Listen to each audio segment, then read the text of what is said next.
November 14th, 1965, Ia Drang Valley. Machine gun fire tears through elephant grass while mortar rounds explode in the red dirt and American soldiers call desperately for air support. Hundreds are dead and hundreds more are injured. But let's change one thing. Hovering above landing zone X-ray is something no one understands. An AH-64 Apache attack helicopter from 2020 dropped into a battle it wasn't built for. So what happens when the most advanced attack helicopter on Earth is unleashed during one of the bloodiest firefights in Vietnam? Can it turn the tide of war, or is it just one chopper and way over its head? The Apache roars, its twin turbine engines screaming. It's got armor plating designed to withstand up to 23mm cannon rounds, a nose-mounted M230 chain gun, 1,200 rounds of 30mm ammunition, 16 Hellfire laser-guided missiles, with 8-kilometer range and 76 70mm Hydra rockets split between 4 pods. But what really makes it terrifying is its sensors. It's got thermal imaging, target acquisition systems that can track 256 threats simultaneously,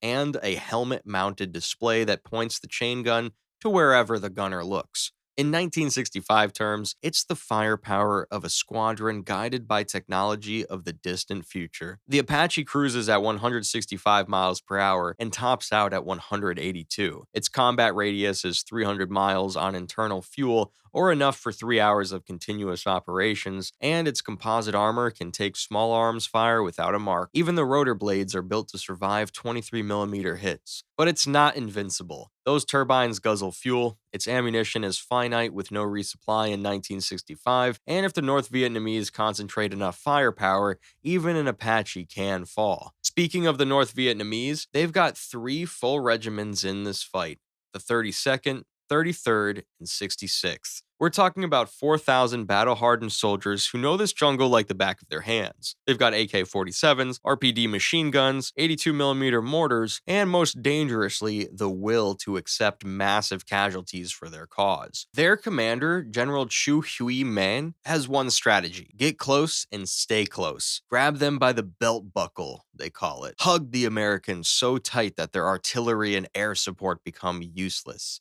It's worked before, it'll work again. These are professionals who've practiced one thing for years: killing Americans. They move through the jungle like ghosts, set up interlocking fields of fire, use the terrain to funnel enemies into kill zones, and when they attack, they come in human waves designed to overwhelm any defense. The Apache's radio crackles with desperate calls. Broken arrow! Broken arrow! The universal distress signal when a unit is about to be overrun. The Apache surges forward, rotors beating the humid air. Below, Charlie Company's perimeter is buckling. 200 Vietnamese soldiers charge across open ground, AKs blazing, ready to overwhelm the American position. The M230 chain gun swivels to life. Through the helmet-mounted display, the gunner paints the attacking wave with 30mm high explosive rounds just by looking at them and pressing the trigger. Bodies disintegrate in clouds of red mist. The assault line wavers, breaks, and scatters. 40 Vietnamese soldiers are torn apart in 6 seconds of sustained fire. Thermal sensors sweep the battlefield, revealing 3 more battalions massing in the tree line. Radio antennas, map cases, officers pointing.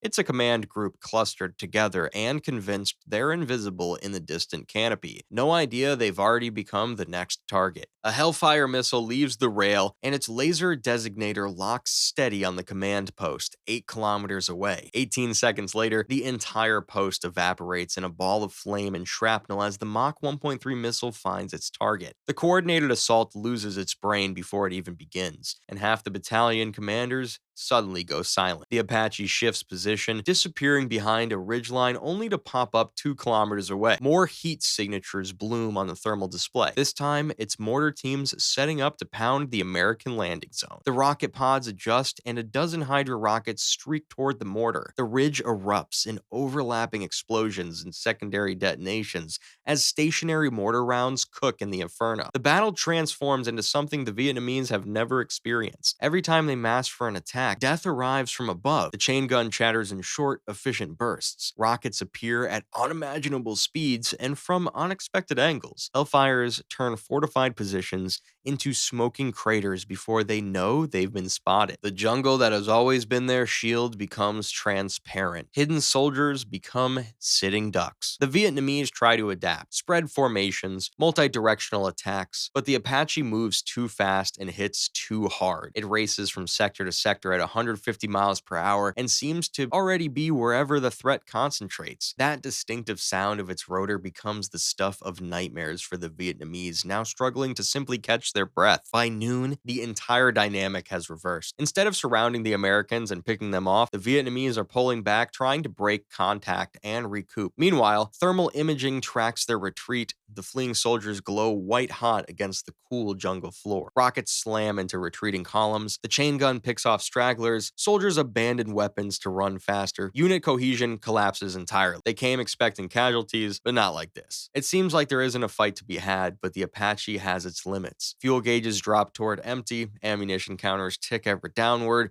and 800 rounds of 30mm 40 rockets and 6 Hellfires have been spent. It fights hard, but it can't last. The Apache banks east toward Camp Halloway, and its ground crews scramble to jerry-rig fuel connections. JP-4 flows into empty tanks. It's not the modern JP-8 the Apache was designed for, so the engine efficiency will be reduced, but it will have to work. The biggest problem is 30mm rounds, and Hellfires won't exist for another 20 years. It'll have to make the most of its remaining firepower. Day 2 barely arrives when the Vietnamese attempt their favorite tactic, a night assault. In 1965, darkness was their domain as American firepower became clumsy in the black. 2,000 soldiers amassed for an attack at 0200 hours. They don't quite understand that the Apache sees heat, not light. The gunship lifts off in pitch darkness. The sound of its engine sends shivers through the Vietnamese ranks, but they press on. The night hasn't let them down yet. This will be a first. Through the FLIR display, the battlefield glows with Vietnamese soldiers creeping through elephant grass. Every movement, every gesture, every weapon is visible. The first rocket salvo catches them in the open. One after another fire in rapid succession, followed quickly by the chain gun which sweeps back and forth, guided by thermal crosshairs. The night attack dies before it reaches the American perimeter. 2,000 men are dead, wounded or running for their lives, finally realizing they can't understand what they are fighting. By dawn of the third day, the Battle of Ia Drang is over. Bodies carpet the approach routes to Holloway without ground forces needing to fire a single shot. General Mon orders full withdrawal. His regiments have lost over 2,000 men, double historical casualties, and American losses remain minimal, in the dozens instead of hundreds. The Apache settles onto landing zone X-ray one final time. Ammunition exhausted and fuel tanks nearly dry, it's run its course. Still, for 3 days in the Ia Drang Valley, one modern helicopter would absolutely dominate the 1965 battlefield, save hundreds of American lives, and shatter enemy formations with ease. It was impressive, no doubt, but wars aren't won by single weapons. The Apache can't be everywhere, it can't stop every ambush or secure every village, and it definitely can't last the entire war. Or what do you think would happen? And if you're curious, what would happen if a modern destroyer fought in World War II? Check out the video on screen now. Thanks for watching.